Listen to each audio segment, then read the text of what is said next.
তুচ্ছ-তাচ্ছিল্য করেছিল, কিন্তু সেগুলো তো অতীত। সে বর্তমানে এই মেয়েটাকে খুব ভালোবাসে, খুব। নিজের অতীতের জন্য শুরুতে বিয়ে, ভালোবাসা কিছুই মেনে নেয়নি। নিজের মনের মধ্যে অনুভূতি তৈরি হলেও সে সেটা মানতে নারাজ ছিল, যার জন্য সে আজও মনে মনে আফসোস করে। প্রথমে যদি সাহস করে নিজের অবাধ্য অনুভূতিকে মেনে নিয়ে নিজের ভালোবাসা স্বীকার করত, তাহলে হয়তো মেয়েটার কষ্ট কিছুটা লাঘব হতো। আধার দীর্ঘশ্বাস ছেড়ে অর্ধাঙ্গিনীর পাশে বসে দেয়ালের মাঝে নজর রেখে শান্ত গলায় বলল, আমি শুধু তোমাকে বাস্তবতাটা বোঝাতে চেয়েছিলাম। তুমি তোমার ভালোবাসা পাওয়ার জন্য অনেক কিছু করেছো, আমি সেটাকে ছোট করছি না। তুমি আমার জীবনে না এলে আমি কখনোই এই নতুন জীবনটা পেতাম না। আমি সত্যি তোমার উপর কৃতজ্ঞ, সবকিছু জেনে শুনেও আমাকে ভালোবেসেছো। আমি তোমাকে শুরুতে অনেক কষ্ট দিয়েছি, তার জন্য সরি। আমি তো আর আমাদের অতীত বদলাতে পারবো না, তবে বর্তমান ও ভবিষ্যতে শুধুই তোমাকে চেয়ে যাব, ভালোবেসে যাব। একটু থেমে পুনরায় আওড়ালো, আমি অন্য কারোর জন্য নিজের সংসারে অশান্তি চাই না। তুমি যদি চাও তোমার বোন নিজের ভালোবাসা ভুলে অন্যকে বিয়ে করে নিক, তাহলে সেটাই হবে। আমি তোমাদের মধ্যে আসবো না। মিনুমা একজনকে অনেক ভালোবেসেছিল, কিন্তু মেয়েটা ওকে ধোঁকা দিয়ে অন্য একজনকে বিয়ে করে নেয়। তারপর থেকে ছেলেটা আমার মতোই ছন্নছাড়া, সাহস করে দ্বিতীয়বারের মতো কাউকে ভালোবাসতে পারেনি। বলতে পারো ওর বিশ্বাস উঠে গেছে। আমি শুধু চেয়েছিলাম ওর জীবনটাও আমার মতো সুন্দর হোক। ও বলেছিল আমায়, তোমার মতো যদি কাউকে পায় তাহলে নিজেকে আরেকটা সুযোগ দিবে। সে সময় সর্বপ্রথম তোমার বোনের কথা মনে হয়েছিল। আমি আড়াল থেকে দেখেছি ছায়ার চোখে মিন্ময়ের প্রতি ভালোবাসা। তোমার পরিবারের সাথে আমার এত মেলামেশা না থাকলেও তোমাদের রক্তের ওপর সম্পূর্ণ বিশ্বাস রয়েছে। যেখানে বড় বোনরা নিজের ভালোবাসার জন্য এত কিছু করতে পারে এবং মন প্রাণ দিয়ে ভালোবাসতে পারে, সেখানে নিশ্চয়ই ছোট বোনের ভালোবাসায় কোনো খাত থাকবে না। আমি হয়তো স্বার্থপরের মতো কথা বলছি, কিন্তু কি করব বলো? আমি নিরুপায়। প্রত্যুত্তর আলো কিছু বলল না, শুধু চুপচাপ শুনে গেল। একটু পর খেয়াল করলো তার উপর থেকে কম্পরটা গায়েব হয়ে গেছে, আর সে স্বামীর কোলের উপর। আদার মেয়েটার কান্না ভেজা চেহারার দিকে তাকিয়ে থেকে আলতো হাতে চোখের পানি মুছে দিয়ে কপালের মাঝে ভালোবাসা পরশ এঁকে দিল। তুমি যেটা চাও সেটাই হবে, আমি কোনো রকম বাধা দিব না, তবুও তুমি কষ্ট পেও না। আলো নাক টেনে মুখ সরিয়ে নিয়ে বলল, আমি কষ্ট পেলে আপনার কি? বুকের মাঝে বড্ড ব্যথা করে। আলো কিছু না বলে সরাসরি মানুষটার দিকে তাকায়। চোখ জোড়া ভীষণ লাল হয়ে আসে, সুন্দর মুখখানাও কেমন শুকিয়ে গেছে। আলোর হঠাৎই লোকটার অতীতের কথা মনে পড়ল। সে আবেগের বশে একটু বেশি বলে ফেলেছে। এখানে তো লোকটার কোনো দোষ নেই, সে তো সবকিছু জেনে শুনে ভালোবেসেছে, কাছের থেকেছে। কারণ দিন শেষে এই লোকটাই যে ওর শান্তির কারণ ছিল, আর এখন তার ভালোবাসা সার্থক। সে যাকে খুব করেছে এসেছিল, আজ তাকেই পেয়েছে, হয়তো একটু দেরিতে, কিন্তু শেষটা একটু বেশি সুন্দর ছিল। আর সেও চায় না কোনো কারণে তাদের মধ্যে অশান্তি হোক। আলো তপ্ত শ্বাস ফেলে স্বামীর বুকের মাঝে মাথা রাখলো। শান্তি, এটাই তো তার একমাত্র শান্তির জায়গা। এত এত কষ্ট করার পর যদি এই মুহূর্তটা পেতে হয়, তাহলে সে নির্দ্বিধায় আবারও একই আগুনের মধ্যে ঝাঁপ দিবে।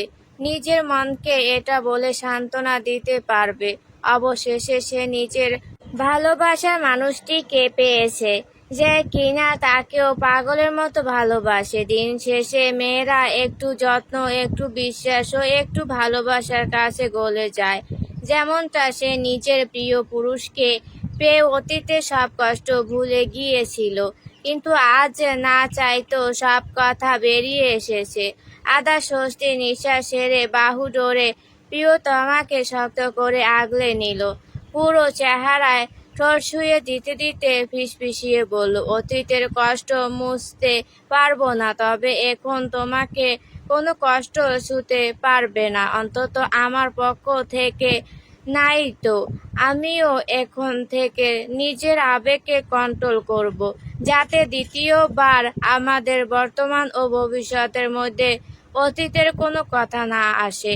আদার মুচকি হেসে অর্ধাঙ্গিনীকে জড়িয়ে ধরে কাঁধে মুখ গুজে ধীর কণ্ঠে বলল, মাঝে মধ্যে ঝামেলা হলে মন্দ হয় না। ঠিকই বলেছেন, নেক্সট টাইম ঝামেলা করে বাপের বাড়িতে চলে যাব, তখন আপনি থাইকেন ঝামেলার সাথে। নো প্রবলেম যান। এই আদার খানও তার শ্যামা পাখির পাখা ধরে উড়ে উড়ে শ্বশুর বাড়ি চলে যাবে। আচ্ছা, আপনি আমাকে শ্যামা পাখি বলেন কেন? কারণ তুমি সারাক্ষণ কিচির মিচির করো এবং শ্যামা পাখির মতো মিষ্টি কণ্ঠস্বরে গান গাও, যেটা শোনা মাত্রই ড্রাগনের মতো নেশা ধরে যায়। কিন্তু আপনি তো আগে এই গান গাওয়া নিয়ে ভার্সিটিতে বকাবকি করতেন, একবার তো গিটারও ছিনিয়ে নিয়েছিলেন। তোমাকে দেখে কিছু না হলেও তোমার কণ্ঠস্বর, হাসি, পাগলামি মনের মধ্যে অদ্ভুত অনুভূতি জাগিয়ে তোলে। আমি যেদিন তোমার গান শুনতাম সেদিন রাতে ঘুমাতে পারতাম না, বারবার কানের কাছে তোমার কণ্ঠস্বর ভেসে বেড়াতো। এজন্যই পছন্দ করতাম না তোমার গান গাওয়া। আলো সোজা হয়ে দুহাতে স্বামীর গলা জড়িয়ে ধরে বলল, আরো অনেক মেয়েই তো গাইতো, ওদের বেলা তো আপনার এমন ফিল হতো। আদা চোখ মুখ কুঁচকে বলল, হোয়াট ননসেন্স, আমি তুমি ব্যতীত অন্য মেয়েদের গান শুনিনি। প্রয়োজনে কানে হেডফোন গুঁজে রাখতাম। আলো সরু চোখে তাকিয়ে শুধালো, তার মানে আপনি আমাকে আগে থেকে পছন্দ করতেন? মোটেও না, তুমি আমার ভীষণ অপ্রিয় ছিলে। আর এখন এখন আমার পুরো জীবনটাই তুমি। আলো হেসে বুকের মাঝে মুখ গুজে ফিসফিসিয়ে বলে উঠে, আর আপনি আমার অক্সিজেন। বিকেলের দিকে ছোট বোন ও টুনাটুনিকে নিয়ে বাগানে বসে আছে আলো। ছায়া আজকে রাতটা এখানে থাকবে এবং পরদিন ফিরে যাবে। মেয়েটাও খরগোশের মতো পাশে বসে থেকে গাজর চিবাচ্ছে। তিনজনকে দেখে একই দলের বলে ভুল হবে না। তাদের থেকে দূরে দাদা নাতি বসে থেকে গল্প করছে ও চা খাচ্ছে। মানুষটা কথা বলার ফাঁকে ফাঁকে তাদিকে তাকাতেও ভুলছে না। আলো এসব দেখে আনমনে হেসে চায়ের কাপে চুমুক দিতে দিতে বলল, তুই যথেষ্ট বড় হয়েছিস, আর নিজের ভালো মন্দ বোঝার জ্ঞান রয়েছে, তাই আমি সবকিছু তোর ওপর ছেড়ে দিলাম। আমি কখনোই নিজের সিদ্ধান্ত তোর ওপর চাপানোর চেষ্টা করব না, কারণ দিন শেষে আমার বোনের সুখই আমার সুখ। ছায়া বড় বোনের পাশে বসে থেকে দোল খাচ্ছিল আর গাজর চিবাচ্ছিল। তখন কথাগুলো শুনে কপাল কুঁচকে গেল। জানতে চাইলো, কোন বিষয়ে বলছো? তোর বিয়ের ব্যাপারে। আমার জন্য হুট করে সিদ্ধান্ত নিতে হবে না, সময় নে এবং লেখাপড়া শেষ কর, তারপর যেটা ভালো হয় সেটাই কর। আমি তোর পাশে আছি সব সময়। আর এ বিষয়ে বাবাকে কিছু বলার দরকার নেই। মন দিয়ে শুধু পড়ালেখা করে যা আর নিজের প্রতি যত্ন নে। তোর ভাগ্য যেটা রয়েছে ওটাই হবে। আর সবকিছু ওপরওয়ালার ওপর ছেড়ে দে। আশা করছি উনি তোকে নিরাশ করবেন না। যা করবে ভালোর জন্যই। আর তুই চাইলে ইনভেস্টে যেতে পারিস, আমার এতে কোনো আপত্তি নেই। আসলে একটা বাজে স্বপ্ন দেখে একটু বেশি রিঅ্যাক্ট করে ফেলেছিলাম, তার জন্য তখন মানা করেছি, কিন্তু এখন বলবো তুই তোর মতো করে জীবনটাকে উপভোগ কর, আর পারলে নিজের মনের কথাগুলো বলে দেওয়ার চেষ্টা করিস। নয়তো সারা জীবন অনুভূতি না প্রকাশ করার জন্য আক্ষেপ থাকবে। এরপর যা হবে সেটা না হয় দেখা যাবে। তবুও মনে মনে একটু হলেও স্বস্তি পাবি, নয়তো প্রতিনিয়ত গুমরে গুমরে মরবি। অবাধ্য ভালোবাসাই যে এমন। ছায়া কথাগুলো শুনে ভাবুক হয়ে পড়ল। সে চায় তার গায়ক সাহেবকে, খুব করে চায়, কিন্তু এই চাওয়া যে ওর সাধ্যর বাইরে। এখন কি করবে ও? কি করা উচিত? আলো চায়ের কাপে শেষবারের মতো চুমুক দিয়ে উঠে দাঁড়ায়। উদ্দেশ্য ছিল একটা গোলাপ ছেঁড়ার, কিন্তু সামনে পা বাড়াতেই হঠাৎ মাথাটা চক্কর দিয়ে উঠল। তড়িঘড়ি করে এক হাতে মাথা চেপে ধরে দোলনায় বসলো। আজকাল শরীরটা অদ্ভুত লাগছে, সাথে মন মেজাজও। তুমি ঠিক আছো? মেয়েটাকে মাথা ধরে বসতে দেখে আদা তড়িঘড়ি করে ছুটে এসে জিজ্ঞেস করলো। ওর পিছু পিছু সুবহান খানও এসে জানতে চাইলেন, কোনো সমস্যা হচ্ছে? পাশ থেকে ছায়া বড় আপুর হাত ধরে বলল, তুমি ঠিক আছো আপু? আলো নিজেকে সামলিয়ে নিয়ে আস্তে করে বলল, আমি ঠিক আছি, শুধু একটু মাথা ব্যথা করছে। সুবহান খান নাতির উদ্দেশ্যে বললেন, মেয়েটাকে ঘরে নিয়ে যাও, একটু আরাম করুক। ওনার বলতে দেরি হলেও নিজের বউকে পাজা কোলে তুলে নিয়ে ভিতরের দিকে যেতে একটুও দেরি হলো না আদারের। এই দৃশ্যটা দেখে ছায়া হেসে বলল, ভাইয়া আপুকে অনেক ভালোবাসে, তাই না দাদু? সুবহান খান আরেক নাতনির পাশে বসতে বসতে বললেন, তোমার আপু আমার তেরা নাতিকে খুব ভালোবাসে। ছায়া আবারও হাসল, প্রতি উত্তরে বলল, তারা দুজন দুজনকে অসীম ভালোবাসে দাদু। আর এই ভালোবাসা যেন কারোর নজর না লাগে। তারা দুজন সারা জীবন একে অপরের পাশে এমন করেই থেকে যাক। নিজের ভালোবাসার মানুষটার সাথে সংসার করার সৌভাগ্য আর কতজন মেয়ের হয়? সবাই যদি পূর্ণতা পেত, তাহলে হয়তো আর জীবনে কোনো আফসোস বলে কিছু থাকতো না। তবে এত অপূর্ণতার মাঝেও এমন পূর্ণতা দেখতে ভালোই লাগে। সুবহান খান মাথা নাড়িয়ে বললেন, ভালোবাসা সুন্দর, ভয়ঙ্কর সুন্দর। রাত ওই দিনের পর আর অফিসে যায়নি, বরং দেশে ছেড়ে যাওয়ার প্রস্তুতি নিচ্ছে। অস্ট্রেলিয়া থেকে একটা কোম্পানিতে কাজের অফার পেয়েছে, আর সে ওখানেই যাচ্ছে। পরিবারের সবার সাথে বিষয় নিয়ে কথা বলা হয়ে গেছে। আদার প্রথমে আপত্তি জানায়, কারণ সে ভাবছে তার ছোট ভাই দেশের বাইরে গেলে আবারও বিগড়ে যাবে। কিন্তু রাত কথা দিয়েছে সে আর এসবের মধ্যে নিজেকে জড়াবে না। একবার যেই পথ থেকে ফিরে এসেছে, ওই পথে চলার কোনো প্রশ্নই ওঠে না। আদা শেষবারের মতো ছোট ভাইকে বিশ্বাস করেছে। দেখা যাক রাত কতটুকু ওর কথা রাখতে পারে। তামিনা খান আজকাল নিজের ঘর থেকে আর বের হন না। বলতে গেলে নিজের এক পা হারিয়ে বিছানায় পড়ে থেকে অনুশোচনায় ভোগেন।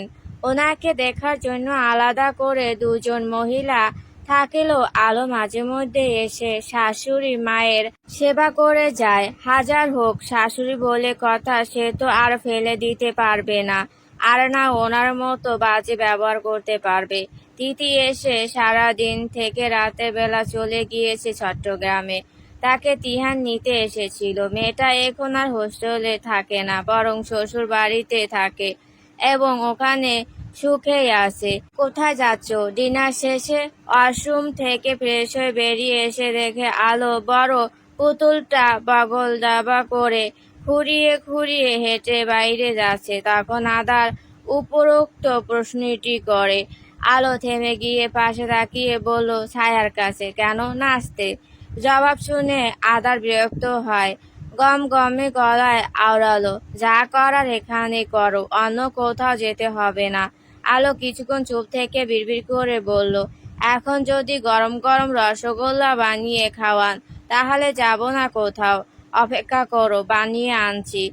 একথা বলে আদা রুম থেকে চলে গেল আর আলো গিয়ে সোফায় বসলো। প্রায় অনেকক্ষণ পর আদার বউয়ের জন্য রসগোল্লা বানিয়ে নিয়ে এলো। এতে আলো মুহূর্তে খুশি হয়ে যায়। সে একটা মিষ্টি নিয়ে স্বামীর উদ্দেশ্যে বলল, খাবেন? তুমি খাও।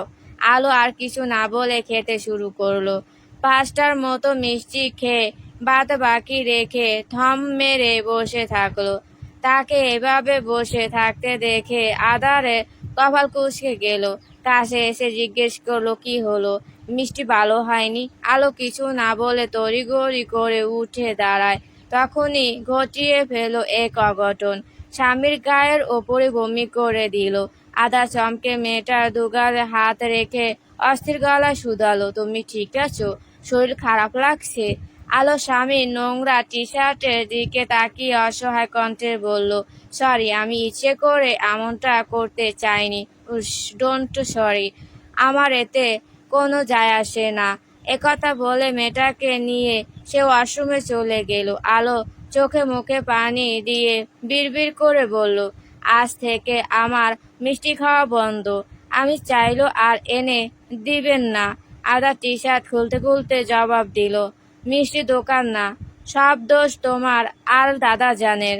আরো বেশি বেশি করে খাও বাইরের জিনিস, তারপর পেট খারাপ করে নিয়ে বসে থাকো বলেই হলো সব দোষ আপনার মিষ্টির। আদার হতাশ কণ্ঠে বলল, ঠিক আছে ম্যাডাম, মানলাম সব দোষ আমার মিষ্টির। এখন চলুন, আরাম করবেন। আলো কিছু না বলে স্বামীর সাথে বাইরে এলো। তারপর বিছানায় শুয়ে বুকের মাঝে মাথা রেখে শান্ত গলায় বলল, কিছুদিনের জন্য বাবার বাড়িতে যেতে চাই, সুস্থ হয়ে নাও তারপর। ঠিক আছে। তখন বাজে রাত 2টা। এ সময় সবাই গভীর ঘুমে মগ্ন থাকলো। ছায়ার চোখে ঘুম নেই। আজ যেন মেয়েটার সব ঘুম হারিয়ে গিয়েছে। সে তো নির্জন বারান্দায় এসে একা দাঁড়িয়ে থেকে আকাশে চাঁদ দেখছে। হালকা বাতাসে উড়ছে খোলা চুল। মেয়েটাকে একটু অগোছালো লাগছে, হয়তো কিছু একটা নিয়ে ভাবছে। এক সময় সকল পিনপত নীরবতা ভেঙে রমণী উদাস মনে বলে উঠল, আপনাকে পাবো না জেনেও ভালোবাসলাম। আপনি ঠিক ওই নীল আকাশের চাঁদের মতো, যাকে শুধু দেখা যায়, ছোঁয়া নয়। আপনিও ঠিক তেমনি আমার সাধ্যর বাইরে গায়ক সাহেব, যাকে ছায়া কোনো দিনও নিজের করে পাবে না। হয়তো আমাদের এটাই ভবিতব্য।